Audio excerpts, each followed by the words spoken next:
Student, I am Divya, class 6th, subject SST, part Geography, chapter 4, maps.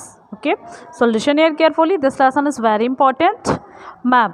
Okay तो हम लोग start करने जा रहे हैं, पढ़ने जा रहे हैं मैप। इसके पहले हम लोगों ने पढ़ा था, जो लेसन था वो हमारा ग्लोब को लेकर के, जिसमें हमने रिवॉल्यूशन और रोटेशन के बारे में अंडरस्टैंड किया। अब ये मैप है, तो ग्लोब वर्सेस मैप, स्टोरी किसकी है? Globe versus map. ग्लोब में हमने पढ़ा, ग्लोब में क्या हो सकता है, ग्लोब की कुछ साइज होती है, ग्लोब की साइज़ होती है, लिमिटेशन होती हैं।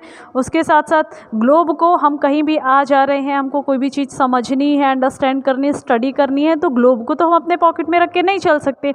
लेकिन जो मैप होता है, ठीक है, लेकिन जो मैप है उसे हम फोल्ड करके छोटी चीज़ों को जान सकते हैं। डिस्ट्रिक्ट वाइज अर्थ को भी हम स्टडी कर सकते हैं मैप के अकॉर्डिंग, अर्थ भी स्टडी कर सकते हैं, अर्थ सरफेस, और अर्थ सरफेस के अकॉर्डिंग अर्थ सरफेस के साथ साथ हम लोग अर्थ का कोई एक पार्ट भी स्टडी कर सकते हैं।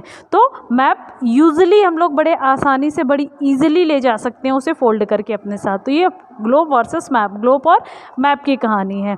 तो लिमिटेशन ऑफ द ग्लोब की कुछ लिमिटेशन होती है, जैसे साइज, जैसे कि साइज हो गया। ग्लोब का एक साइज़ फिक्स होता है, मैप का साइज़ फिक्स नहीं होता है।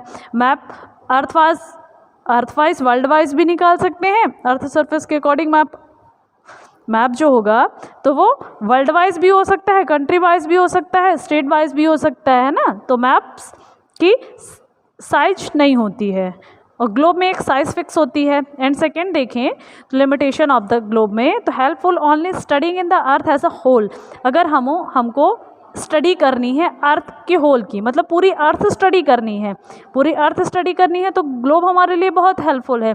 अब कैसे हेल्पफुल है? तो जैसे अभी हम लोगों ने अर्थ के पास प्रीवियस लेसन में पढ़ा था, उसमें हमने रोटेशन, रिवॉल्यूशन, जो अर्थ हमारे टिल्टेड है, एक्सिस है, इक्वेटर है, इनेक्स, ये सारी चीज़ें हमने स्टडी की। तो अर्थ को स्टडी करने के लिए हम ग्लोब के हेल्प ले सकते हैं।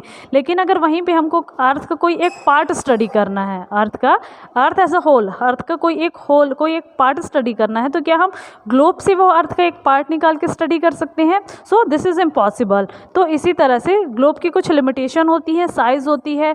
ओके, अब हम आते हैं मैप में। मैप की स्टोरी हमारे स्टार्ट होती है।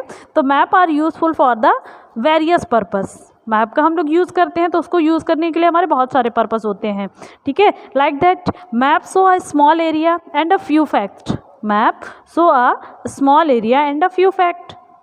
मैप के अकॉर्डिंग हमें कोई छोटे से छोटे स्मॉल एरिया को भी स्टडी कर सकते हैं, और छोटे से छोटे एरिया को स्टडी करने के साथ साथ वहाँ के हम फ्यू फैक्ट को भी जान सकते हैं। जैसे इधर अभी हमने ग्लोब में समझा था कि globe as earth as a whole, ठीक है।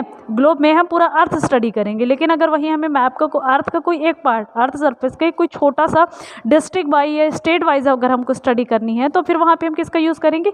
मैप का यूज़ करेंगे, और बड़ी ईजिली उस चीज़ को हम अंडरस्टैंड कर पाएंगे। मैप में contain as many fact as a big book.